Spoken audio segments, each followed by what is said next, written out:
dalam pemilihan nanti jangan sampai ada gontok-gontokan di lapangan. Nanti akan menyesal. Toh udah kasih contoh kan, dulu kita setelah selesai kan rukun lagi mereka. Denny Siregar beri informasi Indonesia dalam bahaya. AM Hendro Priyono, ex-kepala intelijen, beri peringatan keras minta Jokowi tak intervensi Pilpres. Ngeri. Amerika itu mau presidennya pelawak, mau presidennya preman, mau presidennya udah pikun, tapi negeri tetap jalan. Karena yang di belakang dia adalah sistem. Halo, selamat datang di channel Redaksi Jurnal bersama JJ. Pegiat media sosial Denny Siregar menyebutkan situasi Indonesia sedang tidak baik-baik saja. Hal ini disampaikan oleh Denny Siregar menyikapi pernyataan Guru Besar Intelijen Jenderal TNI Purnawirawan AM Hendro Priyono. Hal ini bermula saat AM Hendro Priyono menegaskan agar Presiden Jokowi tidak melakukan intervensi. Seperti dikutip kilat.com dari unggahan Twitternya Denny Siregar 30 Oktober 2023, tampak kalau Denny Siregar menunjukkan sebuah tayangan berisikan pernyataan dari AM Hendro Priyono. Tampak judul besar dari unggahan Denny Siregar tersebut kalau AM Hendro Priyono meminta agar Jokowi tidak melakukan intervensi. Dalam unggahan tersebutlah Denny Siregar menyebutkan jika AM Hendro Priyono sudah keluar memberikan pernyataan, itu tanda kalau situasi negara tidak baik-baik saja. Entah apa yang dimaksudkan oleh Denny Siregar dalam unggahan tersebut, namun netizen yang tersulut menanggapi bahwa hal ini ada kaitannya dengan situasi politik Indonesia saat ini. Terlebih sosok Denny Siregar dikenal merupakan loyalis Capres Ganjar Pranowo. Jenderal TNI Purnawirawan AM Hendro Priyono belum lama ini diberitakan menyatakan dukungan kepada pasangan Capres-Cawapres Ganjar dan Mahfud. Sehingga netizen pun banyak mengutarakan pendapat mereka melalui kolom komentar unggahan Denny Siregar. Menurut para netizen, kalau pakar intelijen sudah bersabda memang serem. Memang ngeri ya, sudah cukup konstitusi dilanggar, jangan sampai runtuh lagi kepercayaan rakyat pada presiden. Negara hukum seharusnya menjadi panglima yang tertinggi dari semua lembaga negara lain, di mana negara hukum sebagaimana sudah digariskan dalam Undang-Undang Dasar 1945, bahwa setiap asas hukum atau prinsip dasar hukum harus ditaati semua warga masyarakat, terlebih lagi hakim yang menyidangkan perkara pidana, perkara perdata, atau Mahkamah Konstitusi harus tunduk kepada prinsip dasar hukum tersebut. Tapi jika sudah dikangkangi seperti ini, apa yang harus kita banggakan? Sampai ada julukan kepada Mahkamah Konstitusi yang dikatakan Denny Siregar sebagai Mahkamah Keluarga.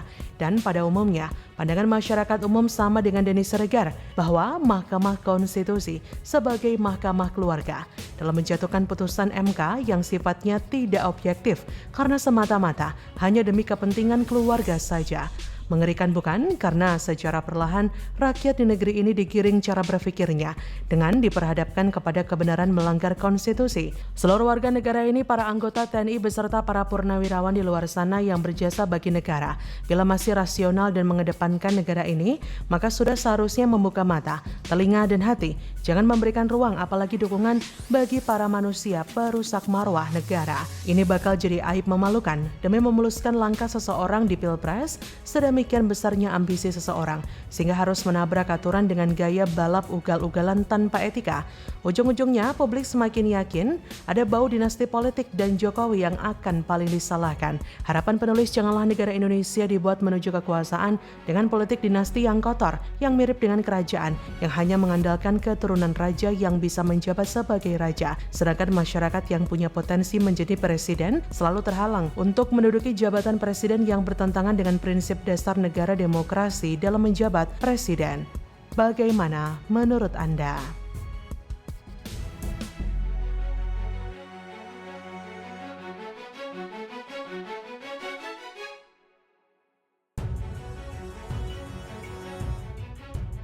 Siapkan doa ngancam Tuhan. Nenowarisman gabung Partai Gelora, siap menangkan Prabowo Gibran.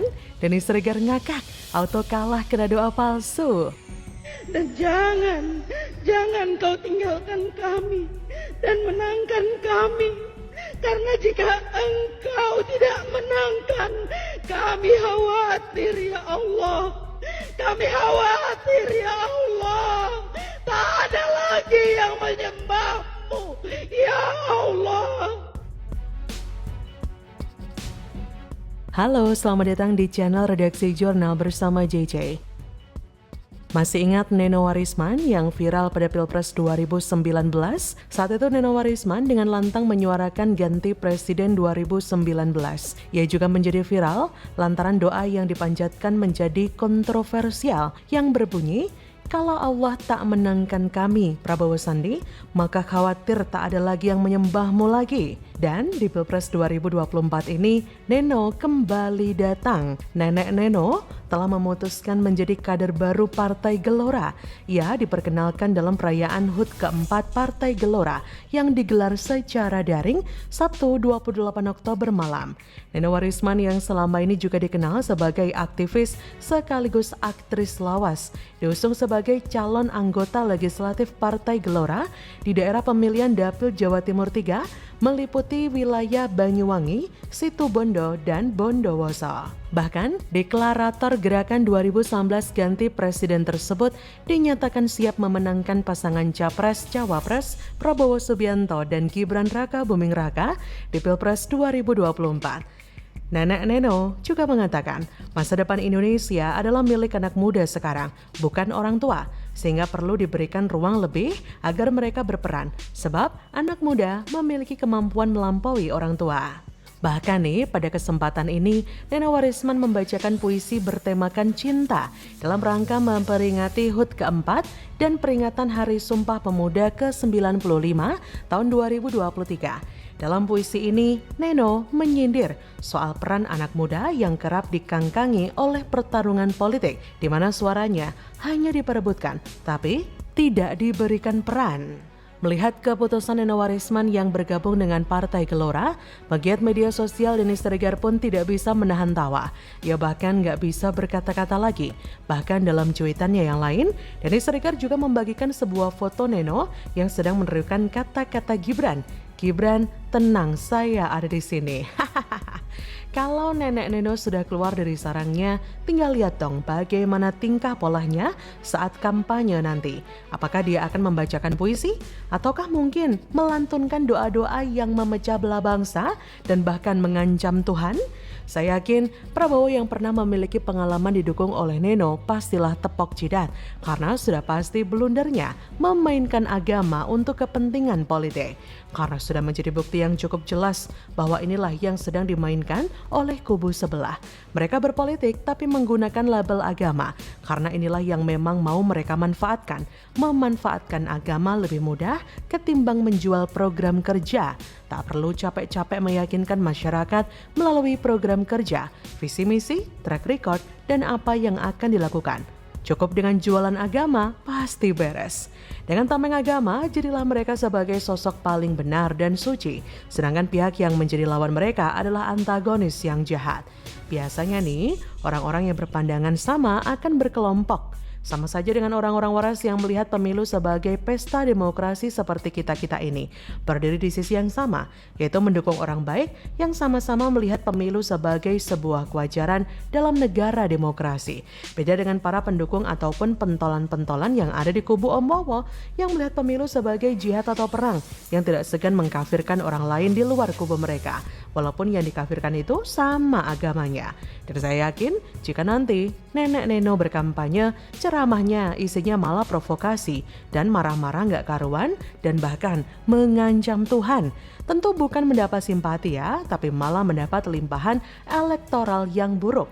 Prabowo akan semakin ditinggalkan dan dijauhi oleh masyarakat, termasuk anak muda, hanya gara-gara bergabungnya nenek Neno. Jadi bagaimana menurut Anda? Suasana di Kertanegara 4 semuanya sangat bahagia dengan kemenangan yang diraih untuk Pak Prabowo Subianto dan Pak Sandiaga Uno. Semua wajah gembira, semuanya bertakbir.